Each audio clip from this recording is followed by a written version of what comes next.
తమ్ముడు నమస్తే. నమస్తే బ్రో. ఏంది ఆంధ్రప్రదేశ్లో పవన్ కళ్యాణ్ పరిస్థితి ఏంది, ఎలా ఉంది? పవన్ కళ్యాణ్ పరిస్థితి అయితే ప్రస్తుతానికి అయితే బాగానే ఉంది బ్రో. చెప్పుకో అంత తక్కువగా లేదు, చెప్పుకునే అంత ఎత్తుగా కూడా లేదు. పర్లేదు, ప్రస్తుతానికి అయితే బాగానే ఉంది. నెక్స్ట్ వీక్ ఏదో సభ జరగబోతుంది, ఏంటి దాని మీద ఏర్పాట్లు ఎలా ఉన్నాయి? ఏర్పాట్లు అయితే ప్రస్తుతానికి అయితే బాగానే ఉన్నాయి. పిఠాపురంలోనే పెట్టాడు బహిరంగ సభ అయితే, మరి గట్టిగానే ప్లాన్ చేశాడు.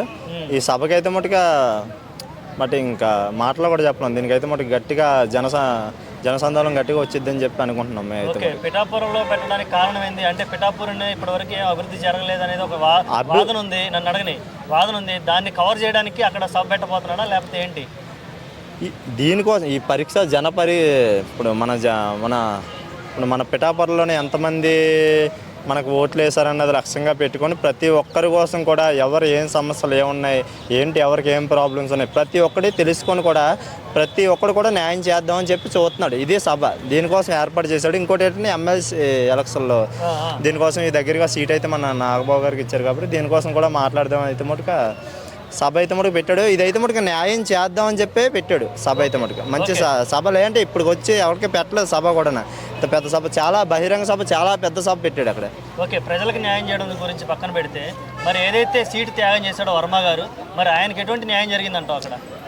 వర్మ గారు అంటే ఒకప్పుడు సపోర్ట్ అయితే జనసేనకి ఇచ్చారు. సపోర్ట్ అయితే బాగానే ఇచ్చారు జనసేనకి అయితే.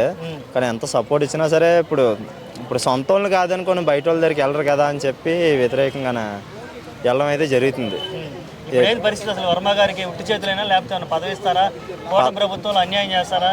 అన్యాయం చేసినందుకు ఆయనకి ఏం ఒరిగింది అసలు? వాళ్ళకి వస్తాయి కానీ మనం మాట్లాడుకోకూడదు అలాంటి వాటి కోసం. ప్రెస్ మీట్ పెట్టి ఆయన బాధ చెప్పుకున్నట్టుగా ఉంది కదా. బాధ చెప్పుకున్నట్టు అయితే ఇంకా అందరూ బాధలు ఒకలాంటివే.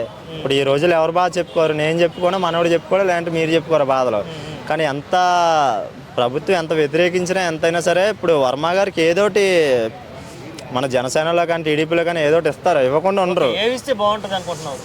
మనకి ఇప్పుడు ఎమ్మెల్సీ అంత ఇప్పుడు నాగబాబు గారికి ఇస్తారు కాబట్టి అంత అయితే అవకాశం ఉండదు అనుకుంటున్నాను. నాగబాబు గారికి ఇవ్వాల్సినంత అవసరం ఏంది? ఆయనకి ఎమ్మెల్సీ ఇచ్చి మళ్ళీ మంత్రి పదవి ఇచ్చి. నాగబాబు గారు అంటే జనసేనకి అంత స్టార్టింగ్ లో నుంచే సపోర్ట్ అయితే బాగా చేశారు. నాగబాబు గారు సపోర్ట్ అయితే బాగా ఇచ్చారు. నాగబాబు గారు అయితే మంచి సపోర్ట్ ఇచ్చారు జనసేనకి. మరి అలాంటి వ్యక్తి కాకుండా, ఇలాంటి వ్యక్తి సొంత వ్యక్తి కాకుండా బయట వ్యక్తికి ఈ రోజులు ఎలా ఉన్నాయి, సొంత వ్యక్తికి కాకుండా బయట వాళ్ళకి. అంటే సొంత వ్యక్తికి ఇస్తున్నా అంటే పవన్ కళ్యాణ్ గారు కూడా కొంచెం స్వార్థపరంగా ఆలోచిస్తున్నాడు అంటావా? స్వార్థపరంగా ఆలోచించలేదు అతను. ఏంటంటే మన రాజకీయాల్లో మన వాళ్ళే అందరూ ఉండాలని చెప్పి ఈ విధంగా ఆలోచించే ఇవ్వడం అయితే జరుగుతుంది. అయితే నాకు తెలిసినంత వరకు అయితే మరి మన వాళ్ళే ఉండాలి మన రాజకీయాల్లో. అంటే తప్పుడుగా వెళ్ళకూడదు, మంచిగానే వెళ్ళాలి, మనకి కూడా మంచి రోజులు ఉన్నాయి కాబట్టి అని చెప్పి ఈ విధంగా అయితే వెళ్ళడం అయితే జరుగుతుంది నాకు తెలిసినంత వరకు అయితే.